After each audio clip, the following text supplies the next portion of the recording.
서울의 추운 겨울밤, 연지는 침대에 앉아 동생 연아의 얼굴을 바라보며 속삭였다. 연아야, 나 여자를 좋아해. 너처럼, 나처럼 생긴 여자를. 연아의 눈이 커지며 순간 얼어붙었고 그녀는 벌떡 일어나 문을 향해 달려갔다. 언니, 그게 무슨 소리야? 미쳤어. 그날 밤, 연아의 외침이 집안을 가득 채웠고 가족의 눈길이 연지에게 쏟아지기 시작했다. 연지와 연아는 쌍둥이 자매였다. 서울의 중산층 가정에서 태어나 항상 함께였던 그들은 외모부터 성격까지 닮아 있었다. 연지는 조용하고 내성적이었지만 연아는 밝고 사교적이었다. 고등학교 시절부터 연지는 자신의 감정을 깨달았다. 여자 친구들을 볼 때 느껴지는 그 이상한 끌림. 하지만 한국 사회에서 그런 감정을 드러내는 건 자살 행위나 다름없었다. 가족은 보수적이었고 아버지는 정상적인 삶을 강조했다. 연지는 오랜 시간 혼자 고민하다가 가장 믿었던 연아에게 털어놓기로 결심했다. 그 선택이 모든 것을 무너뜨릴 줄은 몰랐다. 다음 날 아침, 식탁에서 아버지의 목소리가 천둥처럼 울렸다.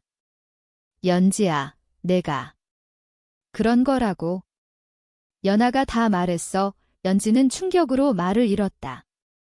연아가 왜? 눈을 돌려 연아를 보니 그녀는 고개를 숙인 채 밥을 접고 있었다. 미안해, 언니. 하지만 이건 잘못된 거야. 가족을 위해 말해야 했어. 연지의 가슴이 찢어지는 듯 했다. 배신감이 밀려왔다. 그날부터 집안 분위기는 얼어붙었다. 어머니는 울며 연지를 설득하려 했고 아버지는 상담소를 알아봤다. 치료받아라. 정상으로 돌아와 이연지는 밤마다 눈물을 흘렸다. 왜 나일까? 왜 연아가 나를 버렸을까? 학교에서도 소문이 퍼졌다. 연아의 친구들이 퍼뜨린 듯 했다. 연지가 레즈비언이래. 속삭임이 들려올 때마다 연지는 고개를 숙였다. 수업 중에 교실을 나와 화장실에서 울었다. 친구들은 멀어졌고 선생님들의 시선도 달라졌다. 문제야 라는 낙인이 찍혔다. 연지는 점점 고립되었다. 연아는 미안한 표정을 지었지만 더 이상 대화를 나누지 않았다. 언니, 나도 힘들어. 하지만 이건 사회가 용납하지 않아. 연아의 말은 연지의 상처를 더 깊게 파고들었다. 왜 나 혼자 이 고통을 감당해야 하지? 연지는 결국 집을 나왔다. 대학 입시를 앞두고 서울 외곽의 작은 원룸으로 이사했다. 부모님은 반대했지만 연지는 혼자 공부하겠어요 라고 거짓말했다. 실제로는 자유를 원했다. 자신의 정체성을 숨기지 않고 살고 싶었다. 하지만 현실은 녹록지 않았다. 아르바이트로 생계를 유지하며 LGBT 커뮤니티를 온라인으로 접했다. 그곳에서 비슷한 사람들을 만났다. 너는 혼자가 아니야. 그 말들이 위로가 되었다.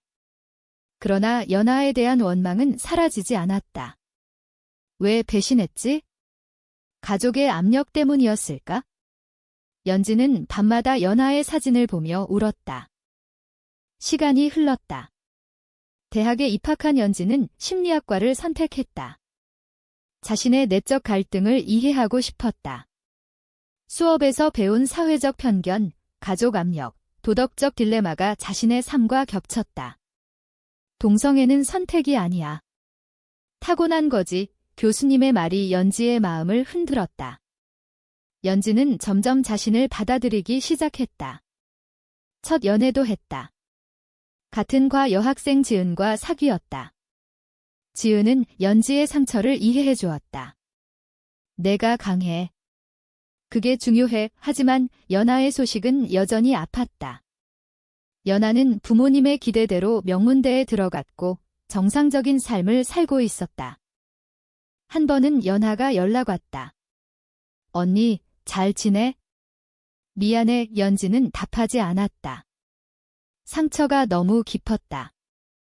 연아의 배신은 연지의 삶을 바꿔놓았다. 고립, 자책, 사회적 낙인. 하지만 그 덕분에 연지는 강해졌다. 나는 나야. 변하지 않을 거야, 연지는 다짐했다. 그러나 운명은 그렇게 단순하지 않았다. 수년 후, 연아가 위험에 처할 줄은 꿈에도 몰랐다. 대학을 졸업한 연지는 서울의 작은 상담소에서 일하기 시작했다. LGBT 청소년들을 위한 상담원으로 자신의 경험을 바탕으로 그들을 도왔다. 너희는 잘못된 게 아니야? 사회가 잘못됐을 뿐 아이들의 눈빛이 연지의 상처를 치유해 주었다. 지은과의 관계도 안정되었다. 함께 사는 집에서 그들은 서로의 지지자가 되었다. 하지만 가족과의 단절은 여전했다. 부모님은 연락을 피했고 연아는 가끔 메시지만 보냈다. 언니, 생일 축하해. 연지는 읽고 삭제했다. 그러던 어느 날 연아로부터 다급한 전화가 왔다. 언니, 도와줘. 제발. 목소리가 떨리고 있었다. 연지는 심장이 덜컥 내려앉았다. 무슨 일인데? 연아는 울면서 말했다. 나 결혼했어. 하지만 남편이 폭력적이야. 도망치고 싶어. 연지는 충격을 받았다. 연아가 결혼했다니? 부모님의 압력 때문이었을까? 왜 나한테? 연지가 물었다. 연아는 너밖에 없어. 가족은 모르게 해줘라고 대답했다. 연지는 고민했다. 연아를 도울 이유가 있을까? 수년 전의 배신이 떠올랐다. 가족에게 자신의 비밀을 폭로한 연아. 그로 인해 연지는 집을 잃고 친구를 잃었다. 하지만 연아의 목소리에는 진심이 느껴졌다. 언니, 미안해. 그때 내가 잘못했어. 연지는 한숨을 쉬었다. 어디야? 갈게. 그렇게 연지는 연아의 집으로 향했다. 서울 교외의 아파트. 문을 열자 연아의 얼굴에 멍이 보였다. 이게 남편 짓이야. 연아가 고개를 끄덕였다. 연아의 이야기가 쏟아졌다. 부모님의 강요로 결혼한 남자. 처음에는 괜찮았지만 점점 폭력이 심해졌다. 도망치려 했는데 그는 나를 감시해. 돈도 없고. 연지는 분노가 치밀었다. 왜 연아가 이런 삶을 선택했을까?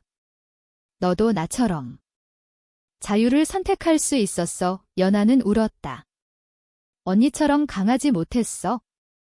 사회가, 가족이 무서웠어. 그 말에 연지는 자신의 과거를 떠올렸다.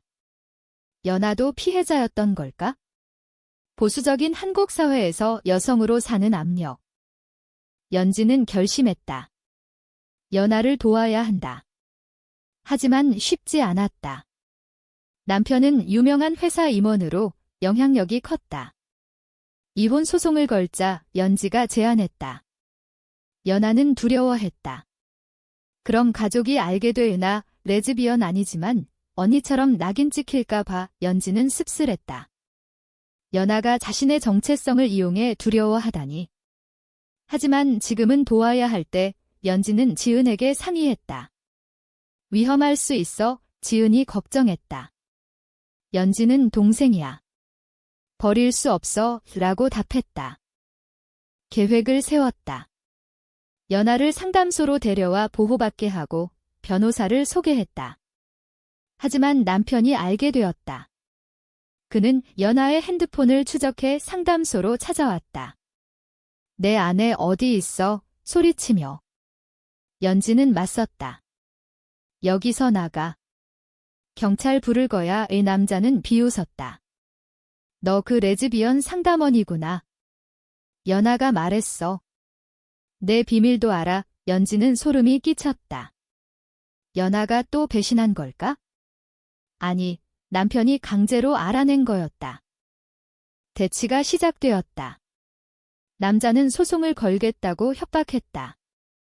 내 상담소 문 닫게 할 수 있어. 연지의 직장이 위협받았다. 동료들은 불안해했다.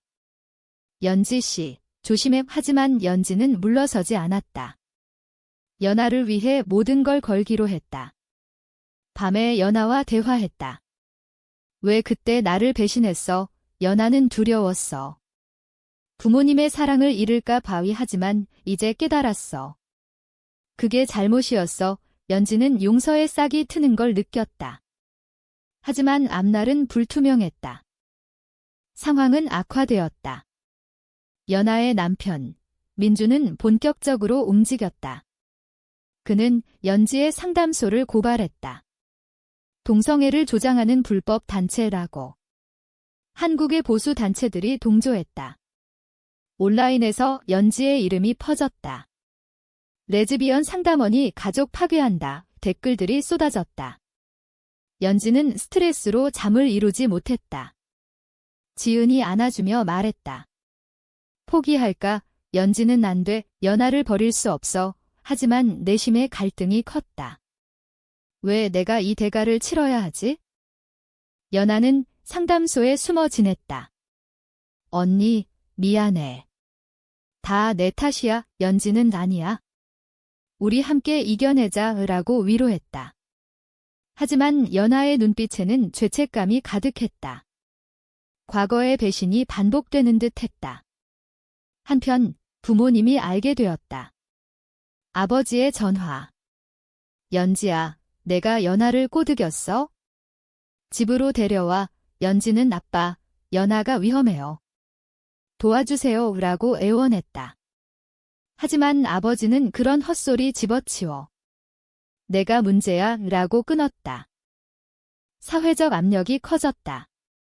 상담소 후원자들이 떠났다. 논란에 휘말리고 싶지 않아 상사조차 현지 씨, 휴가 가세요 라고 제안했다. 연지는 절망했다. 자신의 커리어가 무너지는 걸 느꼈다. LGBT 커뮤니티에서도 의견이 갈렸다. 너무 위험해. 가족 일에 끼지 마. 하지만 연지는 포기하지 않았다. 변호사와 함께 이혼 소송을 준비했다. 증거 수집, 연하의 상처 사진, 증언. 민준의 반격이 왔다. 그는 연하를 찾아 상담소로 쳐들어왔다. 연하, 집으로 가자, 소리치며. 연하는 떨며 숨었다. 연지가 막아섰다. 나가지 마, 여기 안전해. 민주는 연지를 밀치며 내년 때문에 라고 외쳤다. 싸움이 벌어졌다. 연지가 넘어지며 머리를 부딪혔다. 피가 흘렀다. 경찰이 왔고 민주는 연행되었다. 하지만 그는 이 방해죄로 연지를 고소했다. 병원에서 깨어난 연지는 지은의 얼굴을 보았다. 왜 그렇게 무모해? 지은이 울었다. 연지는 연하를 구해야 해. 그게 내 선택이야. 하지만 내심은 흔들렸다. 이 모든 게 가치가 있을까? 연하의 배신을 용서한 게 옳았을까? 연하가 병실로 왔다. 언니, 고마워. 하지만 나도 싸울게. 연하의 눈에 결의가 보였다. 처음으로 소송이 시작되었다. 법정에서 연하가 증언했다. 남편의 폭력을 견딜 수 없었어요. 민준 측은 자네가 레즈비언 언니의 영향으로 반항한다고 주장했다. 연지의 정체성이 공격받았다. 원고의 언니는 동성애자로 가족 파괴를 조장한다. 변호사가 말했다. 연지는 증인석에서 저는 상담원일 뿐입니다. 동생을 보호하는 거예요. 라고 반박했다. 하지만 여론은 불리했다. 뉴스에 레즈비언 자매의 스캔들로 보도되었다. 가족의 압력도 왔다. 어머니가 찾아왔다. 연지야, 그만해. 연하를 놓아줘. 연지는 엄마, 왜 연하의 고통을 무시하세요? 어머니는 사회가 이렇게 보는데 우리 집안 망신이야. 연지는 분노했다. 왜 항상 사회 탓인가? 자신의 삶도 그렇게 망가졌는데.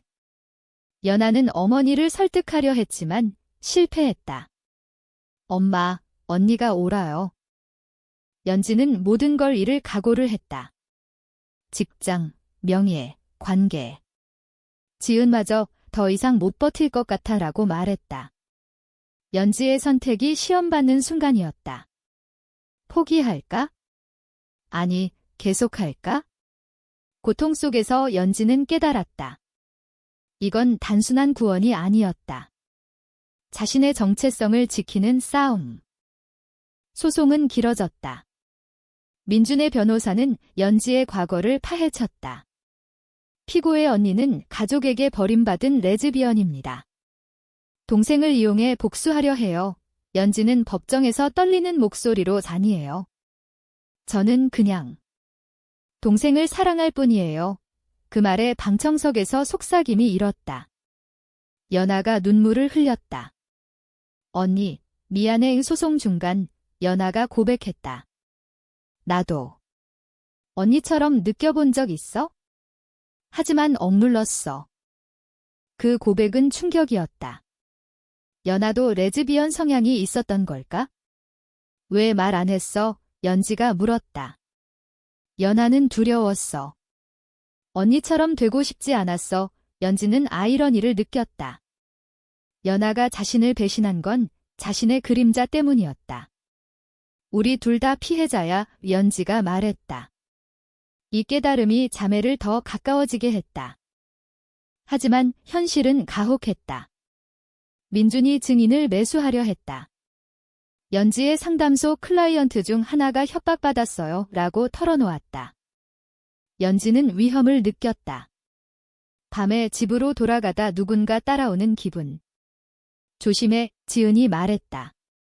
연지는 경찰에 신고했지만 증거 부족으로 끝났다. 사회적 낙인이 깊어졌다. 온라인 헤이트가 쏟아졌다. 레즈비언 자매, 사회 암덩어리. 연지는 우울증에 빠졌다. 가족 회의가 열렸다. 부모님이 연아를 설득하려 왔다. 집으로 돌아와. 소송 취하해. 아버지가 말했다. 연아는 가녀. 이혼할 거예요. 처음으로 반항했다. 어머니가 울며 연지 때문이야. 내가 언니를 망치게 했어. 연지는 엄마, 왜 항상 탓만 하세요?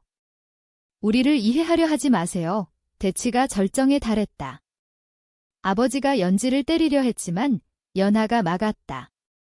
아빠, 그만해요. 그 사건 후 부모님은 등을 돌렸다.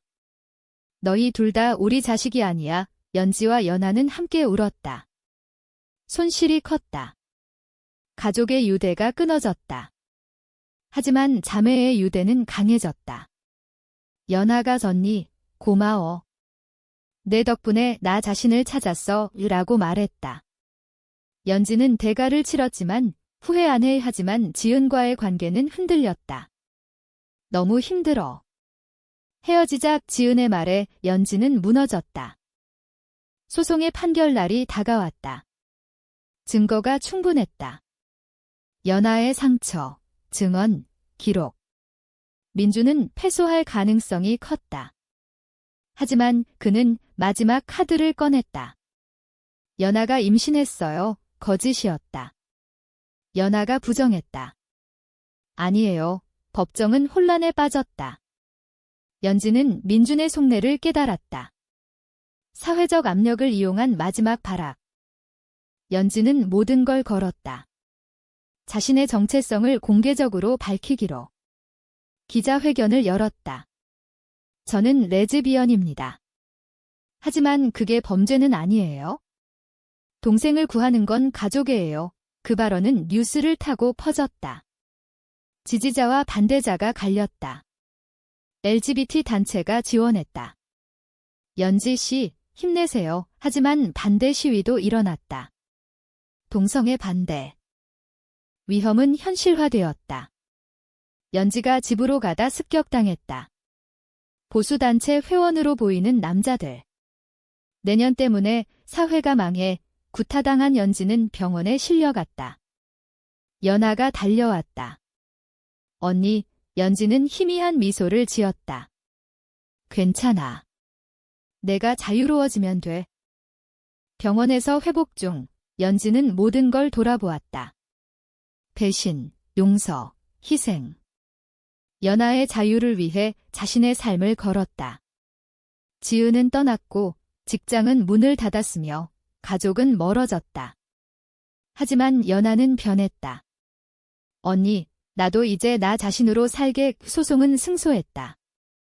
민주는 폭력죄로 처벌받았고 이혼이 성립되었다. 연하는 자유를 얻었다.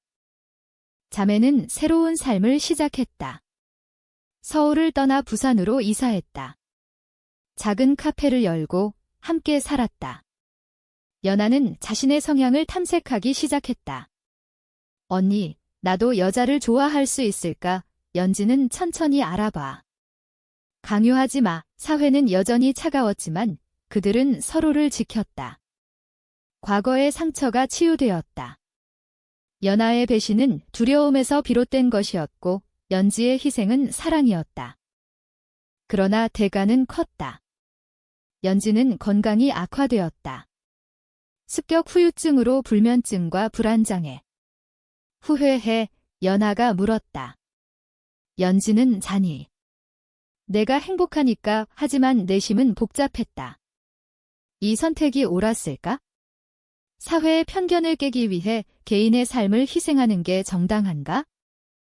시간이 더 흘렀다. 연하는 새로운 연인을 만났다. 여자였다. 언니, 소개할게. 연지는 미소 지었다. 자신의 길을 걷는 연하를 보며 뿌듯했다. 하지만 자신의 삶은 홀로 남은 연지. 친구들은 너무 많이 잃었어 라고 말했다.